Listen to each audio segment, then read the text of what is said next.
Muy buenas tardes. Hemos visto en todo el mundo cómo la pandemia del coronavirus se ha posicionado dentro de las enfermedades más letales del planeta. Diferentes estudios e instituciones internacionales como the World Bank, Oxford University o CARE International han dado a conocer que países vulnerables enfrentan un riesgo 3 veces mayor de exposición al COVID-19 y tienen un acceso 6 veces menor a los servicios de salud. En la siguiente gráfica me gustaría mostrarles el comportamiento del coronavirus con relación al número de muertes. Acá podemos observar en esta gráfica la manera en que el coronavirus se ha ido posicionando hasta llegar al primer lugar de la lista en cuanto a el tiempo, hasta el 19 de mayo, ¿no? Sin embargo, estos datos no son actuales. ¿Esto qué quiere decir? Que en la actualidad, pues, esta enfermedad ha afectado a Latinoamérica de una manera devastadora, ¿no? Un estudio realizado por el Financial Times nos ha dado a conocer que en la semana desde el 27 de mayo al 2 de junio se han reportado un promedio de casos, muertes confirmadas por coronavirus, que oscila entre 4.173 muertes por día. Esta cifra, claro, incrementa el número de muertes y nos preocupa bastante a nivel Latinoamérica, ¿no?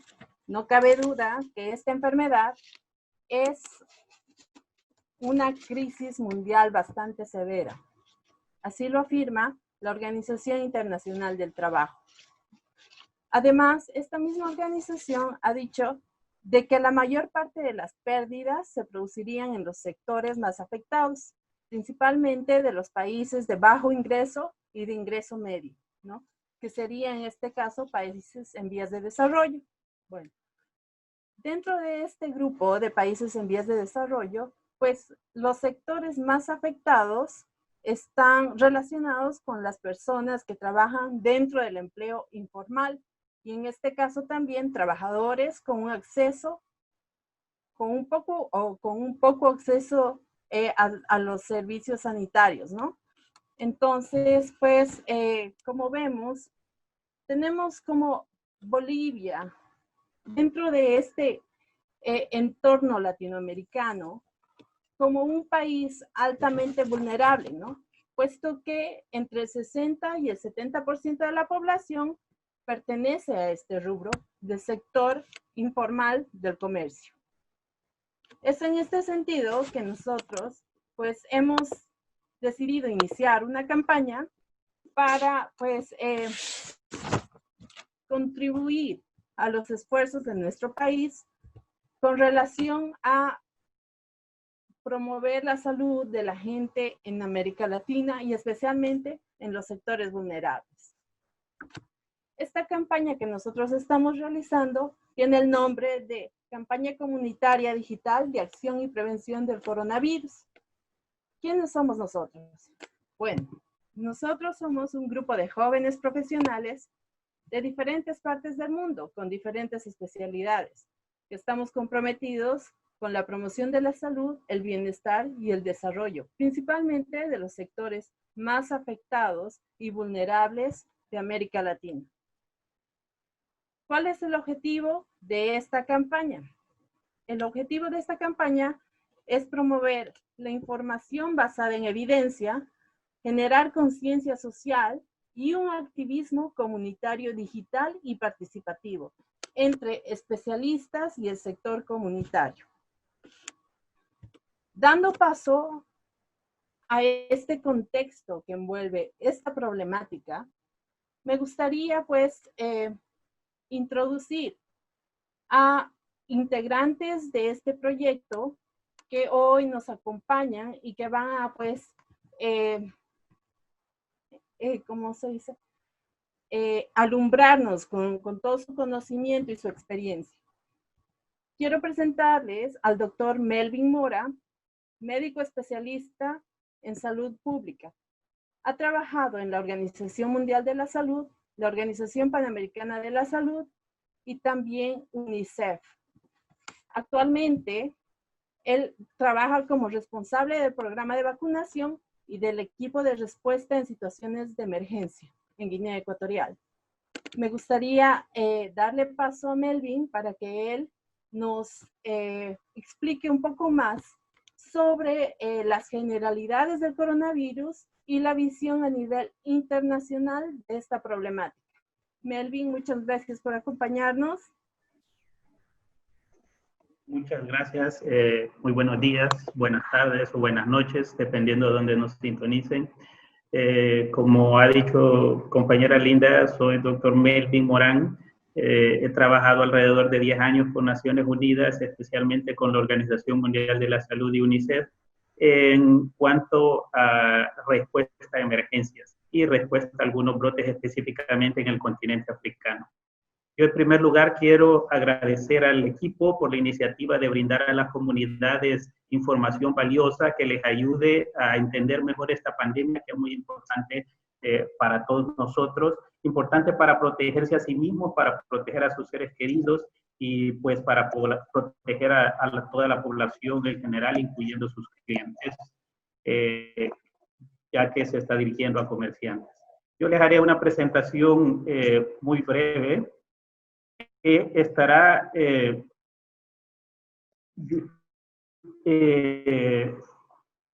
diseñada de una forma que la entienda la comunidad. No tiene muchos términos técnicos, no obstante, si se necesita alguna aclaración, pues la haré con gusto. ¿Pueden ver mi pantalla? Sí. Ok. Bien, entonces, para iniciar, he designado el nombre a esta presentación entendiendo al COVID-19 en la comunidad y vamos a hablar de las nociones generales. Esta enfermedad tiene algunas características. Estas características son muy sencillas que la comunidad debe de comprender y es porque es que hay muchas personas que aún piensan que esta enfermedad no existe y es porque no se entiende el contexto de la enfermedad. Entonces, las características que veremos a continuación es por qué que no se visualizan estos microorganismos, cuál es su familia, por qué le llamamos coronavirus y cómo podemos eliminarlos desde nuestros hogares. Bien. ¿Por qué es que son muy pequeños estos microorganismos? Normalmente no son visibles a la vista, al simple ojo humano, y para ello son necesarios unos equipos con alta tecnología para identificarlos como lo que pueden observar en pantalla. Esto significa que sin estos aparatos no es posible visualizarlos. Estos aparatos que se llama microscopio electrónico, en el que estamos viendo en la pantalla, tienen una capacidad de hasta 1 millón de aumentos con respecto a la vista normal que tenemos con nuestro ojo. Lo que significa que solo de esta forma nosotros podemos identificar las características de estos microorganismos. Ahora, para que nosotros entendamos cuando decimos que es algo muy pequeño, tenemos que relacionarlo con algo que conozcamos todos, con algo que conozcamos en la comunidad. Y es por eso que en esta imagen podemos observar a alguien distribuyendo azúcar. Nosotros somos capaces de imaginar la azúcar porque la tenemos en nuestro medio y somos capaces también de imaginar, por ejemplo, a una hormiga que lleva un grano de azúcar.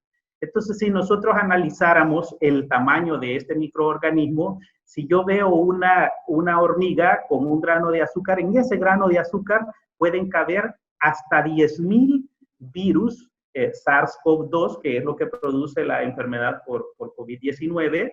En un pequeño grano de azúcar puede haber hasta 10,000 virus.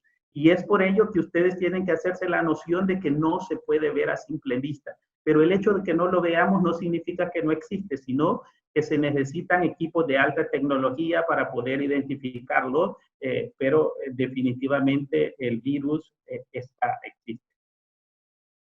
Bien, ahora cuando decimos los coronavirus, y es que no existe un solo tipo de coronavirus, hay muchos coronavirus, hay una gran familia de coronavirus, como que mencionemos cualquier nombre de familia, puede ser familia Flores, familia Rodríguez, familia López, etcétera. Hay muchos Rodríguez, hay muchos López, igual la familia del coronavirus, hay muchos coronavirus.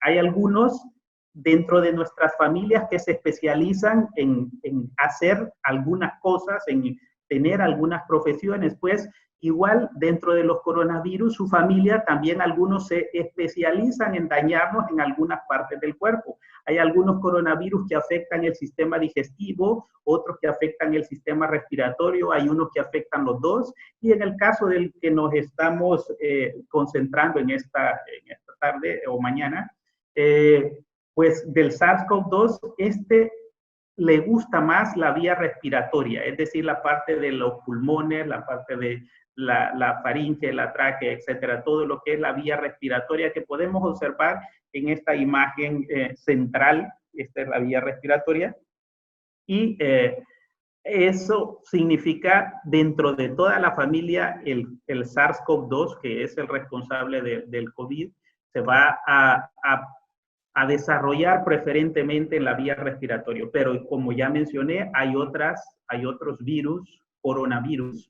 que pueden afectar otros órganos. Entonces, ¿por qué le llamamos coronavirus? El coronavirus, para que nosotros entendamos de una forma gráfica, será como una bolita de grasa. En realidad está cubierta por una capa lipoproteica, es decir, de grasa y de otros componentes, pero que tienen una gran capacidad de adherencia, al igual como se adhiere cualquier grasa, igual como cuando trabaja un mecánico, que la grasa se le adhiere mucho a la mano, igual este virus se adhiere mucho a las superficies también. Entonces es por ello que nosotros tenemos que ser muy cautelosos, y de igual forma la grasa que se nos adhiere a las manos no sale fácilmente con solo agua, sino que necesitamos otro producto para sacarla de nuestras manos, igual con este virus. No sale simplemente con solo agua. Ahora, ¿por qué le llamamos coronavirus? Pues porque tiene unas proyecciones, cuando lo vemos en aquellos aparatos, en los microscopios electrónicos, se le ven unas proyecciones que tiene alrededor, a todo su alrededor, y son muy similares a las puntas que tiene una corona, las coronas que tenían los condes en la época medieval, y de ahí tú lo ves al microscopio, da la apariencia como que fuera una corona, y es por eso que se le ha designado como coronavirus. Ahora, tenemos que entender también que este virus no tiene alas para decidir volar de un lugar al otro, no tiene piernas para andar caminando él solito tampoco, ni brazos para sujetarse de un lugar a otro, no, sino que él depende exclusivamente del transporte que el humano le da y de las superficies donde él puede reposar. Entonces, de lo que me interesa que comprendamos a nivel de la comunidad es que es el virus muy pequeño y que tiene un gran potencial de adherirse. Ahora, ¿cómo yo lo puedo eliminar? La mayoría de productos que pueden eliminar, imagínate la grasa cuando tú te ensucias las manos, esa misma producto tiene la capacidad de eliminar el SARS-CoV-2, este tipo de coronavirus. Es decir, estamos hablando de los alcoholes, las lejías o blanqueador, jabón, detergente, iodopovidona, clorhexidina y cualquier otro desinfectante que podemos tener en nuestro hogar. Todo lo que ustedes pueden observar acá solo es con fines ilustrativos, no tiene que ver las marcas, no hay ningún conflicto de interés porque compren alguno en especial, no, es simplemente para decir, es lo común que nosotros podemos encontrar en los supermercados, y la mayoría de estos productos tienen la capacidad de eliminar el virus. Ahora, ¿cómo es que se transmite y a quién afecta? Eso vamos a ver y entenderlo de una forma muy simple. ¿A quién afecta? Pues este virus tiene la capacidad de afectarnos a todos. No hace diferencia de razas, no hace diferencia de sexo, de edad tampoco. Es decir, que nos puede afectar desde niños hasta adultos mayores. En las mujeres puede incluir las embarazadas, puede incluir las que están dando pecho, puede afectar a toda la población en general. No hay una predilección que va a afectar más a una o a otra persona. Todos tenemos el mismo riesgo de infectarnos, No obstante, hay algunas personas que sí pueden desarrollar cuadros un poco más severos. Es decir, aunque yo me infecte, posiblemente yo la pase bien y algún otro de mis colegas que tiene alguna condición la pase mal. Eso sí que puede ser que serán los que denominamos grupos de riesgo, los que tienen mayor riesgo de poseer la enfermedad en sus cuadros graves. Ahora, ¿por dónde va a entrar el virus? Este virus usualmente puede entrar únicamente por 3 vías en una persona. Va a entrar sea por la boca o por la nariz, cuando nosotros tenemos contacto con las gotículas, o puede también entrar por los ojos. También si caen los ojos, el ojo normalmente produce lágrimas y estas lágrimas drenan a la faringe y entonces va a poder pasar este virus a través de los ojos, llegar también a la vía respiratoria. Pero para salir, no va a salir por los ojos, no, que usualmente solo sale por la boca y por la nariz. Entonces, estas son las vías de salida cuando ya la persona ha desarrollado el proceso infeccioso y desde el pulmón ha hecho una replicación o reproducción del microorganismo en abundancia, empieza a expulsarlos, pero ya los expulsa a través de la tos, de los estornudos o al hablar cuando se habla vigorosamente. Ahora, ¿cómo es que se transmite? Existen 2 mecanismos de transmisión. La primera es lo que denominamos una transmisión directa. Esta transmisión directa lo que significa es que cuando nosotros hablamos, principalmente cuando pronunciamos las palabras que llevan una P o una PR como pre, entonces siempre salen algunas gotitas de saliva, algunas gotitas de aerosoles cuando nosotros hablamos vigorosamente o fuerte, como llamamos normalmente, pero también estas gotitas pueden salir cuando tosemos o cuando estornudamos. Entonces tenemos 2 tipos de gotitas que van a salir. A las gotitas menores de 5 micras, aquellas gotitas muy finitas que logran flotar en el aire, a esas le llamamos aerosoles, pero este virus no tiene la capacidad de transportarse allí porque el virus es un poquito más grande que eso para viajar en conjunto. Entonces el virus sí que tiene la capacidad para transportarse en las gotículas, que son aquellas gotas de más de 5 micras, y entonces esas gotas sí que tienen una capacidad limitada para proyectarse. Normalmente cuando hablamos, estas gotículas pueden caer a unos 20 o 40 centímetros de distancia, pero cuando nosotros tosemos sí que puede llegar estas gotículas hasta alrededor de 1 metro, y si estornudamos muy vigorosamente, pues puede llegar a 1.2 o incluso hasta 1.8 metros esta gotícula. Y es por ello que normalmente recomendamos como medida de distanciamiento social mínima de 1 metro, que es el estándar, pero si nosotros tenemos la capacidad de mantener 2 metros, principalmente con las personas que están sintomáticas, pues estamos mucho más seguros. Ahora, si nosotros mantenemos más de 1.8 metros, como podemos observar en esta imagen, pues estamos bastante seguros, pero a medida que nosotros nos vamos aproximando al 1.8 metros, pues ya vamos corriendo más riesgo que las gotículas, lo que he pintado de color celeste. Estas gotículas podemos entrar en contacto con ellas. Y si yo me sobrepaso de esta distancia, si yo me aproximo a unos 40, 60 centímetros, la persona tose o estornudo, pues definitivamente me caerán algunas gotículas y ahí ya tengo un riesgo mayor de infectarme con este virus.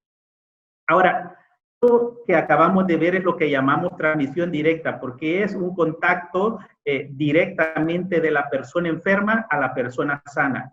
Pero existe otro mecanismo que lo llamamos una transmisión indirecta. ¿Qué significa esto? Que la persona enferma no ha tenido un contacto directamente con una persona sana. Pero ¿qué pasa? Que esta persona enferma sí que ha tenido contacto con objetos o con cualquier otra superficie, y entonces cuando ella tose, estornuda o habla vigorosamente, estas gotículas caen y quedan en algunas superficies como las mesas, las sillas, las paredes, los pasamanos, las puertas, etcétera. Y luego otra persona posiblemente llegue y toque estas superficies infectadas y de ahí las aproxime su mano a la boca o a la nariz o a los ojos, y de esta forma podrá infectarse. A esto es lo que conocemos como una transmisión indirecta, que también es una de los problemas